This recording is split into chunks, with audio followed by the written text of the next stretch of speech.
If I told you that the Lakers shot 5 for 31 from the three-point line and still dominated the second seed in the West, would you believe me? Because I wouldn't believe myself. But what if I told you that this actually happened? And the reason for this is what we like to call math. I'm going to use math. Thank you to BetUS for sponsoring today's video. Math is something that is not talked about when it comes to coaching, and a lot of coaches in the NBA don't really highlight it as much as JJ Redick does. JJ Redick's new philosophy focuses on corner crashes to get you second chance opportunities so that when you miss those crazy amounts of three-pointers, you could still win a game. The Lakers had 10 more shots, they had 3 more offensive rebounds, and 8 fewer turnovers, all because of what we like to call corner crashing. And what is corner crashing?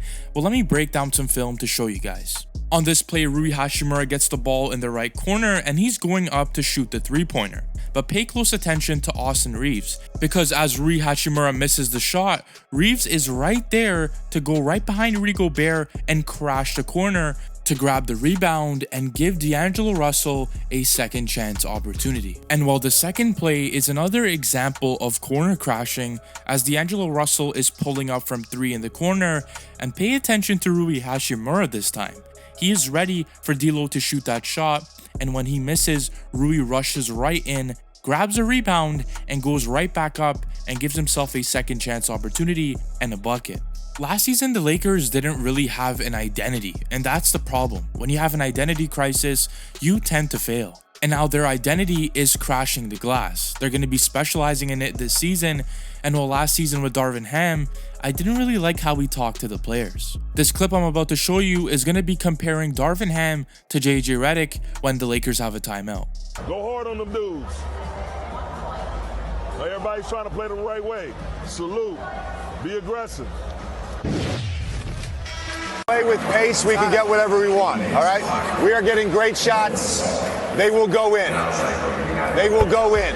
I'm not much of a motivational speaker myself, but JJ Redick sounds like a way better motivational guy. And on the motivation aspect of things, JJ Redick has been motivating Anthony Davis in ways unimaginable. I'm talking on the court and off the court. And while on the court, JJ Redick motivates Anthony Davis by setting him inverted pick and roll. And what is this? It's a play to get Anthony Davis on the weaker defender and get him a bucket. Listen to this clip.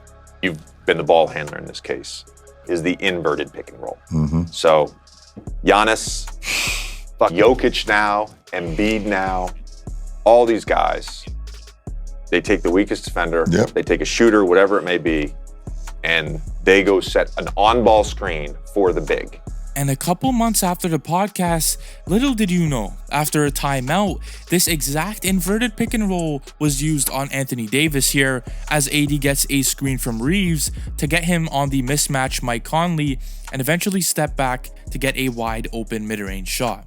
JJ Redick is an absolute magician. He has single-handedly unlocked prime Anthony Davis and made him so confident to the point that he went on a press conference and said this. The length, but the timing on those 2 blocks, is it about just identifying where the shot taker is going to be? It's defensive player of the year type stuff. And well, the dude isn't lying. The way he played with those 3 blocks was really impressive. But there's more to Anthony Davis's game that I haven't talked about yet. But before we talk about that, shout out to BetUS, because you could actually go onto their website and bet on Anthony Davis to win the Defensive Player of the Year. The dude's been talking about it now, so why not bet on him to be great? If you guys want to, BetUS is offering a 150% bonus on your first 3 deposits up to $2,000 with code YouTube150. But what has Anthony Davis been utilizing so well, and this is his fadeaway game? He can go from having the ball in the top of the mid-range area here to attacking Julius Randle and everyone thinking he's locked up. But in reality, he could just lift up over any defender and fade away in their face. But you guys may be saying, okay, that's Julius Randle, that's only a one-time thing. But no, he hit this fadeaway on a Defensive Player of the Year as well. AD gets the ball at the top of the key again, does a couple hesitation moves, and pounds the ball down on the ground to then lead to a step back fading mid-range in the face of a Defensive Player of the Year. AD also shot a three-pointer and made one, and this is something that we're going to see a lot when he's playing under JJ Redick. Redick wants him to make his three-pointers and be more aggressive. But there has been this narrative going on around a lot of Lakers media about specifically Rui Hachimura and him having to quote-unquote step up. And JJ Redick ripped a reporter for actually saying this, and here's a clip. JJ, what did you see out of Rui for the Olympics? Make you think he can take that next step for you guys? What is the next step? You tell me. You tell me. You're creating the narrative. You tell me. What is the next step? I don't care. I don't care about what the next step for Rui is. I care about how he impacts winning on our team. And for me, that's my next step. Okay. Yeah, and I think he can do that. And while JJ Redick is focused on the right things, he wants Rui to be focused on winning. And in turn, when you're focused on winning, you're going to have a major impact on the floor, causing you to play better. And while Rui Hachimura dropped 18 points, 5 rebounds, and 3 steals and blocks combined, finishing the game as a plus 19. He gave you the 3-level scoring you need from the wing and also got a major block on the Defensive Player of the Year. The coaching from JJ Redick has to be talked about. A lot of people are questioning if he even deserved this job. Well, what if I told you a couple things to make you actually believe that he is a legit coach? Number 1, he did not bench D'Angelo Russell when he was struggling and missing a bunch of shots.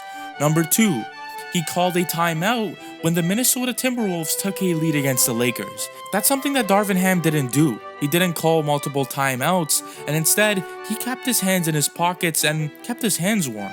Another player who stepped up for the Lakers was Austin Reeves. He didn't have the greatest shooting performance, but what he did have was grit and the ability to grab rebounds and chase from the corner, and this guy had 9 rebounds in the game. Jackson Hayes was also a major force when it came to giving you pick and rolls. You also have a player like Christian Wood who's going to be coming back, so I don't know who's going to be playing that role coming off the bench, but I would much rather have Jackson Hayes right now. And LeBron James, he didn't have a 20-point game, but he held it down. He played his role, grabbed rebounds, gave you assists, and scored a crucial 3-pointer late in the game. Even D'Angelo Russell didn't have the best shooting night. He shot 33% from the field, but he focused on playing defense and getting you assists. And that's something he did with 5 assists and 2 steals. Players on this team are focused on playing their role, and this will lead to wins rather than focused on their sole individual stats. Remember guys, winning takes care of everything, and math is what leads to wins. That's something we learned from JJ Redick. If you enjoyed today's video, come on, give it a like and subscribe to the channel if you guys are new. Thank you to BetUS for sponsoring today's video, and I will catch you legends in the next one. I'm going to use math. I'm going to use math.